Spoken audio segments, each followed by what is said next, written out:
On the podcast today, I'm with my mother, and we're talking about taking HRT as an older person. Of course, I don't mention her age, but lots of times she's tried to have her HRT taken off her by various GPs. So we're just talking about choice.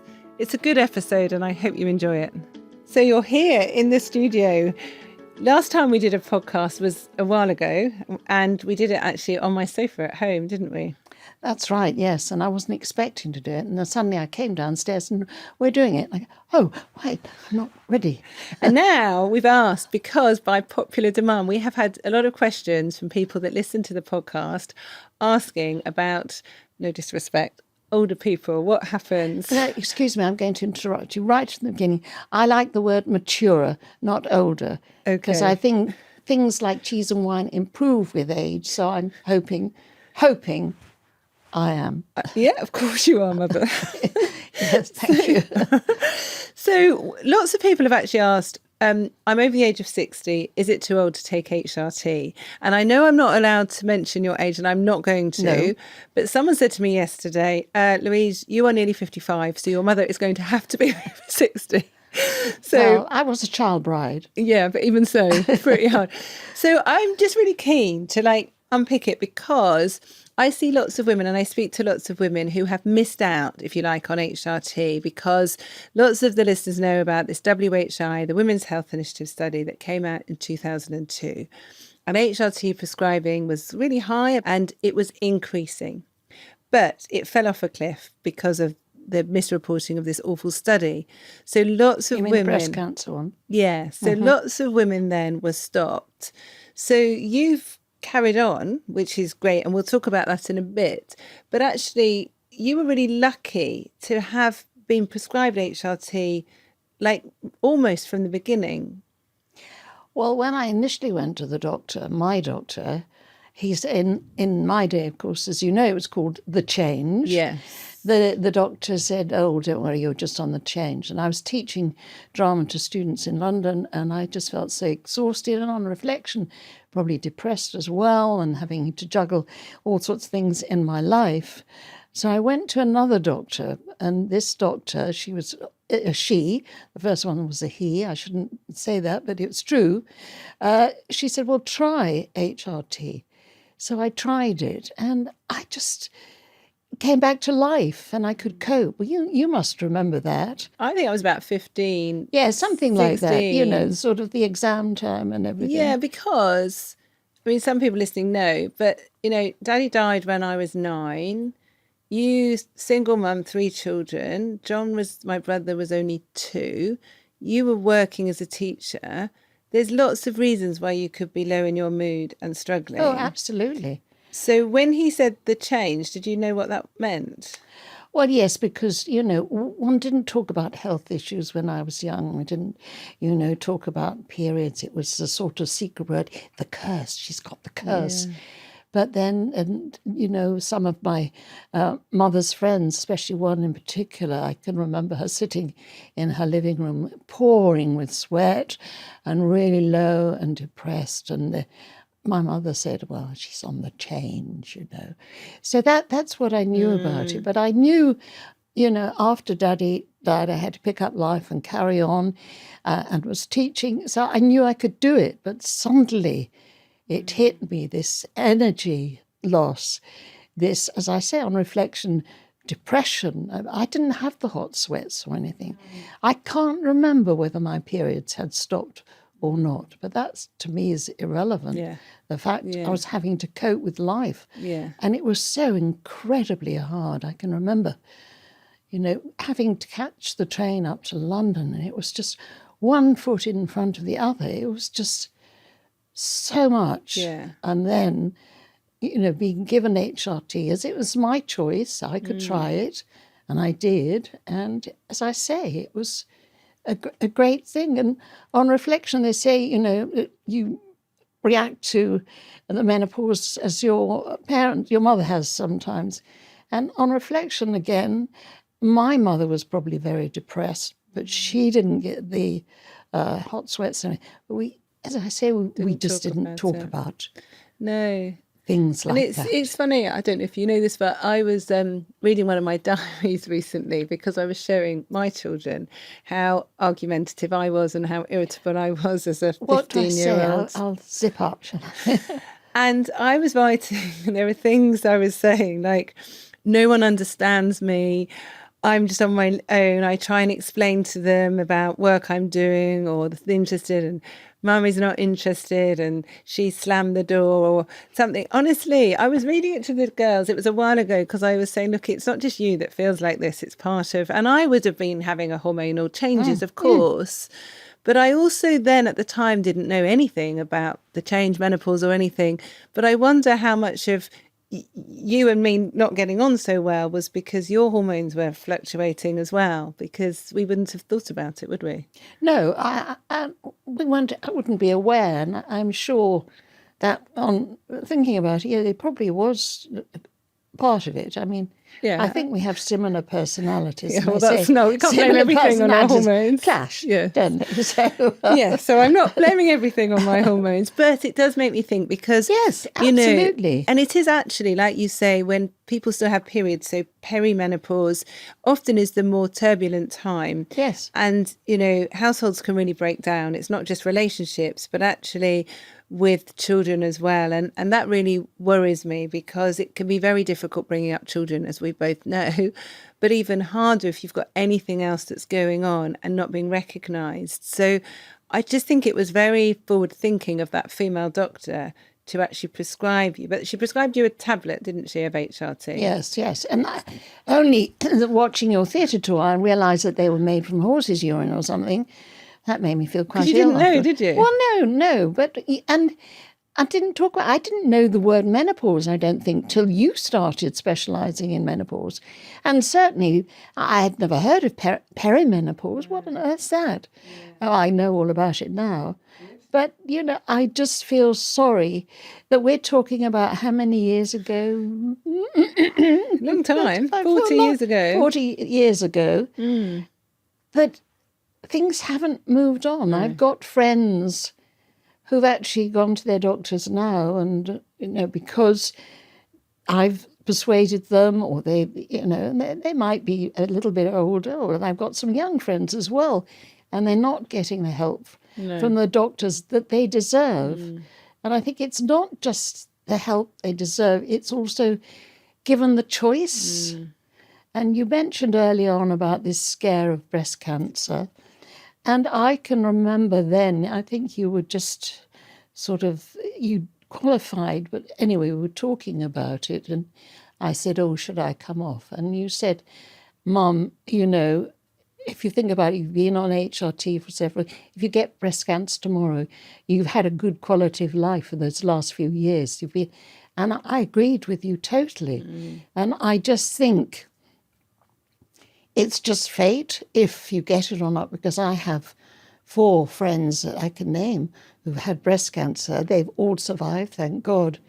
But none of them have been on HRT. So I think things like that are the luck of the draw, and life is for today. Yes, and I remember at the time writing articles because, you know, I was writing that weekly column for GPs, and yes. I actually found them recently because you very kindly have kept everything that I've written, unlike me. So in 2000, I'd written about HRT, saying that it's good for mood, it's good for mental health, it's good for bone protection, it's good for heart disease, probably good for dementia, type 2 diabetes, with the evidence associated with it. Then in 2002, the Women's Health Initiative study. So again, I found another article that I'd written saying there's this study that's come out, but actually it doesn't tell us anything we didn't know already. There might be this small increased risk, but it's associated with synthetic hormones, and there are still the benefits to the heart, the brain, the bones, and so forth. So in my own little world as a GP, and also helping advise you a little bit, I just thought business as usual. I didn't realise the rest of the world were going into a mega panic because the data had been misinterpreted. And that's been the hardest thing, because going forward, you say those 3 letters, HRT, and everyone says breast cancer. People still remember. Of course they do. Still remember it. They're still scared of it. But, you know, life is a risk. You know, crossing the road is a risk. But the And irony we is, have a choice, don't we? We have a choice whether we want to cross that road or not and wait for the little green man. So we should all, as women, have a choice whether we want to take HRT or not. yeah. But we're not, women generally are not given that choice. No, but also the irony is that all those studies and all that misinterpretation was based on older types of hormone, the one that you were taking. Yeah. The one that you're now taking, the one that I'm taking, is what we call body identical. So it's exactly the same hormones. No horse's urine has been used to make this type of HRT. Yeah. So it's sort of like comparing apples and bananas, as saying all fruit is yellow. Like, you just can't do it. So the conversation, the studies, the research has moved on, but this people being scared still hasn't. But we also, from this study, there was a big misunderstanding because what they did, as you probably know, is that they were giving the wrong type of HRT to women, and the average age of women in this study was 64. So a lot older than we usually start women on HRT. And they found that some of those women had an increased risk of heart disease when they started HRT over the age of 60. So now lots of doctors think we can't start HRT in women over the age of 60 because there's this increased risk of heart disease. Actually, that's with the older types of hormones. So the natural type of hormones we know reduce inflammation on the lining of the blood vessels. They help reduce blood pressure. They help the whole cardiovascular system to work well. So in the clinic, we often do start women over the age of 60 with a lower dose of the natural body identical hormones. But also a lot of doctors now think anybody over the age of 60, red flag, you must stop your HRT. Now, do you know roughly how many doctors have tried to stop your HRT? I could count them on more than one hand. And I can remember I wanted a repeat prescription. This is several years ago. And my doctor said, menopause, well, it's not really part of our remit. And me being a bit arrogant, I suppose, well, as I left, I said, well, I want them, so please can I have them? And also promise me to make it part of your remit in future. And she said, oh, yes, we will have a meeting about it. And she was a woman, you know. But I think, people who've, perhaps because you have brought it all to the fore, you have made people aware that they can get help out there. We as women can get help out there. I think people from the age of, say, 50-odd, where they probably have become menopausal, then they've suffered all that time, and suddenly you've made aware that there is help for us out there.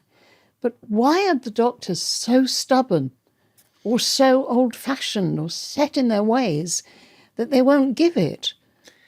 And I went to one recently, again, she gave me, why are you on HRT? And so, Mia, because I want to be. But it shouldn't be like that, No, I know. should it? No, I know. And because it should be my choice. And if you said to me, yes, okay, it might cause this, it might cause that, but then it will help you that way, it has to be my choice, surely, whether I want to take that risk or not, or take that benefit. But we're not given that choice, are we? No, and yes, I mean, there are so many doctors I know, because you've told me, have tried to stop your HRT or questioned you or said you should reduce the dose. What are you doing? And, that's even before talking about testosterone. It's just quite incredible. And I don't know, there's a lack of professional curiosity. I think if someone comes to me as a patient and they're asking me for treatment that maybe I've not heard of or maybe I don't understand, I might not prescribe it in the first consultation, but I would always say, let me find out about it. Let me go to the guidelines, let me read the evidence, and then we'll have a discussion. And if I don't feel confident prescribing it, I can arrange for you to see somebody else. And I've always done that as a doctor. No patient expects you to know everything. But I think it's not just, I don't want to run the medical profession down, because I think you all do a fantastic job. Knowing what you've been through to just get your qualifications is amazing. But I think in any profession, a lot of people are set in their ways, and they've got their routine job, and they do it, and they go home, and it's a way of life, and they don't want to explore other avenues. But you always have had that inquisitive curiosity, and you've wanted to help people, so they haven't. And also, for a lot of people still, it used to be in my day that you had to put on your Sunday best to go and see the doctor, and it's yes sir, no sir, 3 bags full sir. The doctor was on a pedestal, but it shouldn't be like that. The doctor should be the friend, and you could reach out and help. But with this HRT, I remember when I had my first hip replacement, and then for operations you had to come off HRT. And, I was off for a while, but I was so glad to get back on it again, because, again, it was the tiredness. And that just to let people know, you were not on the type of HRT you're on now. The type of HRT you're on, body identical, there's no increased risk of clot. No, because when I had my second hip done, that's fine. You can carry on, Mrs. Newson, And just actually, I do remember you were feeling quite warm and sweaty then after your first replacement. And, and it probably made the recovery harder because you were not feeling so well with not being on hormones. I can remember the difference. Yeah. And some people, like I was at a conference recently and they were talking about how to stop HRT in our patients and how to reduce the dose. But why? Well, precisely, I've got no idea. But if some people do want to stop, there's lots of the doctors are saying, well, symptoms will only last however many years.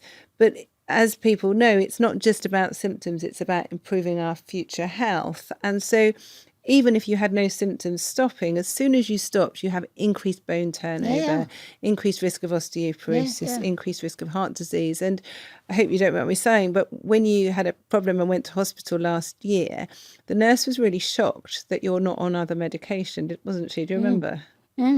Yeah.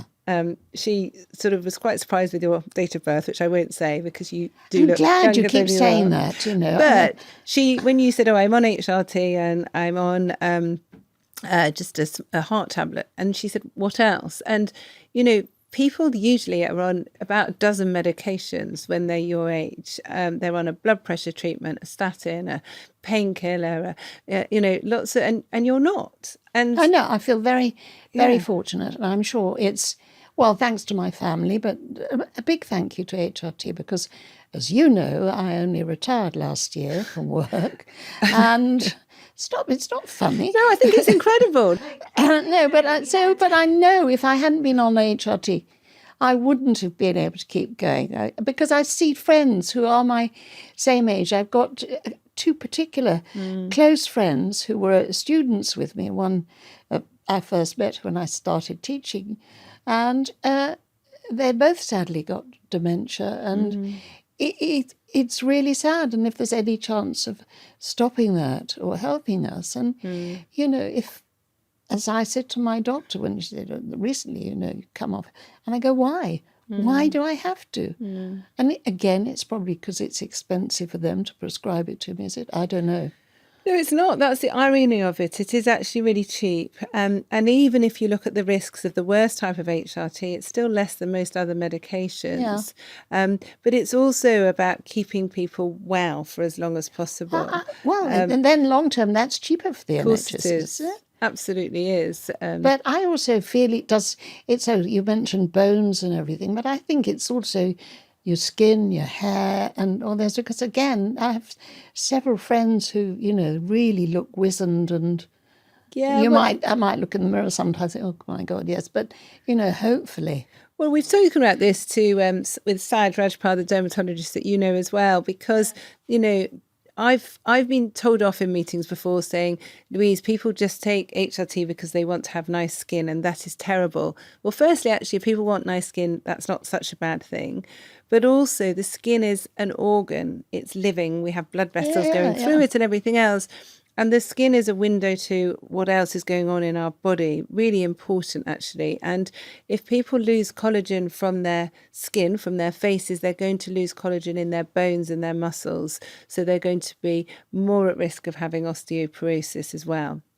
So we have to be really clear about our skin is important. But the other thing is that a lot of people who are older, especially women, have ulcers on their legs.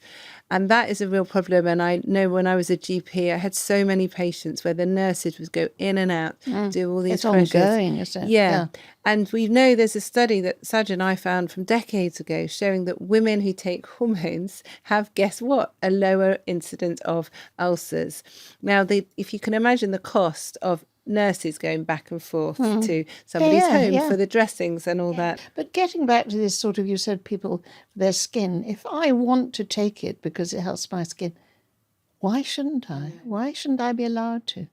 But can I ask you one question which I find really confusing?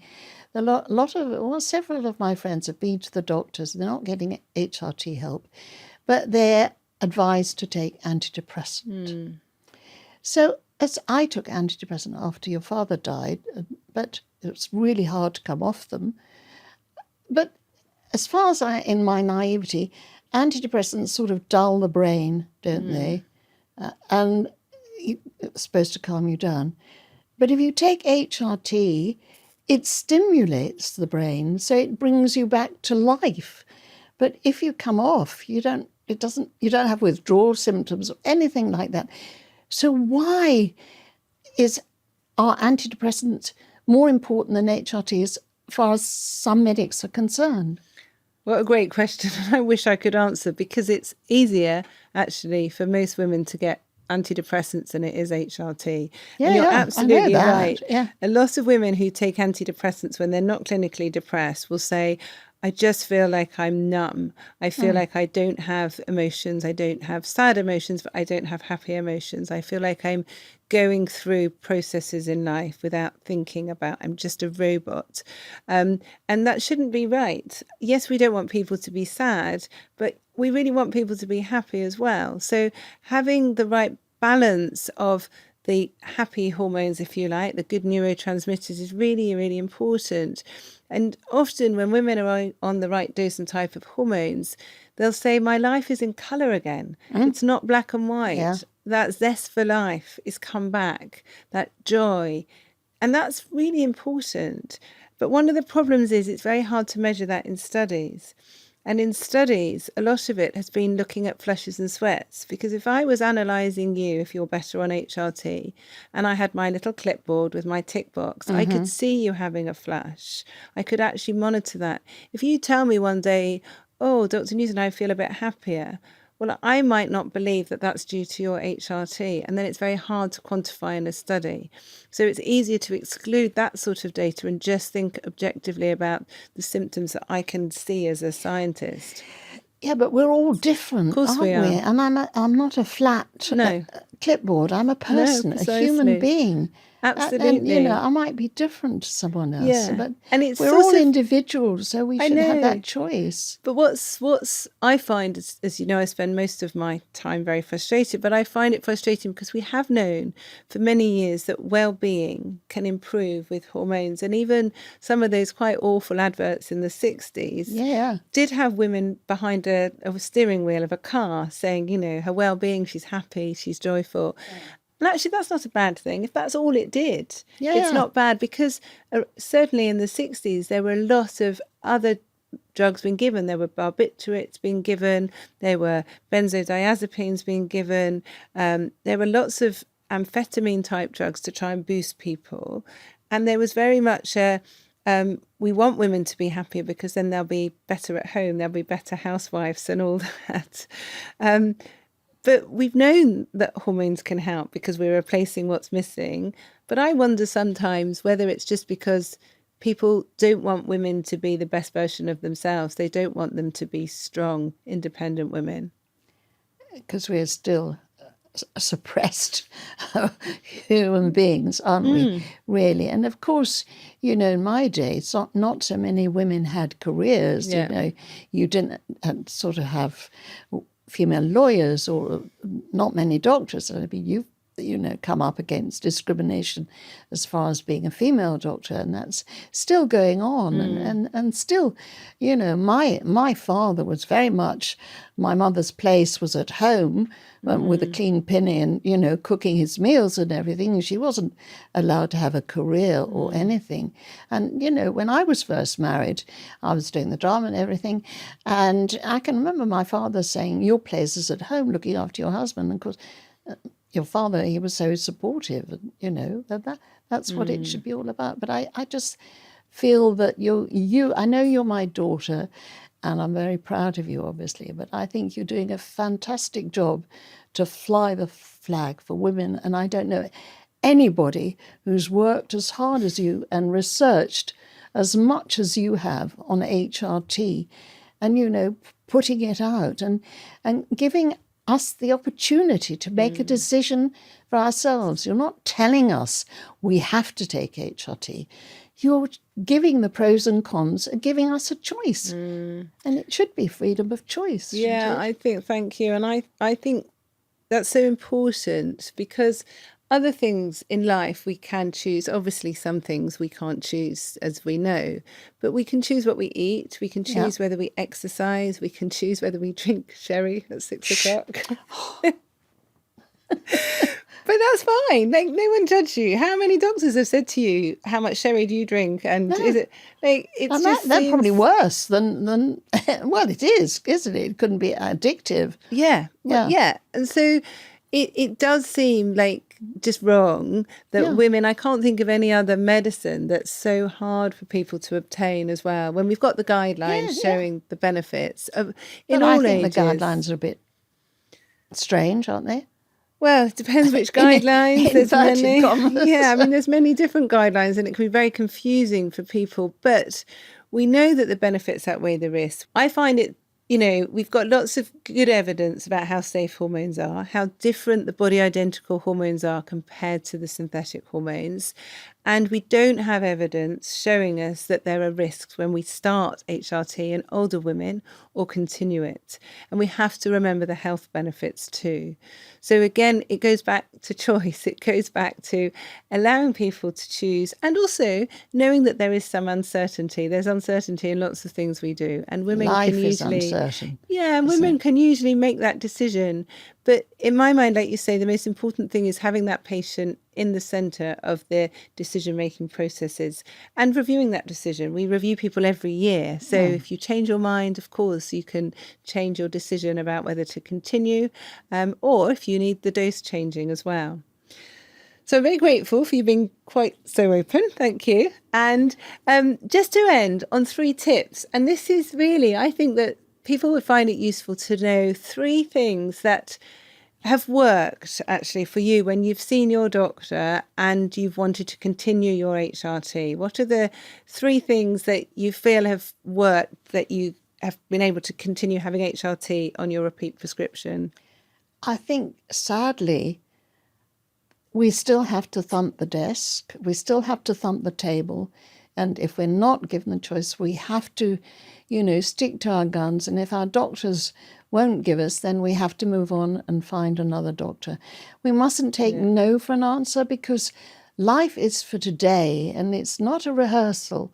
And we as women must be given the choice. That's probably 3 things all in one, isn't it? But, I know we're going to end now, but I would like to say, please continue your work. I know you've had lots of people anti, but please go for it. I will be there flying the flag for you.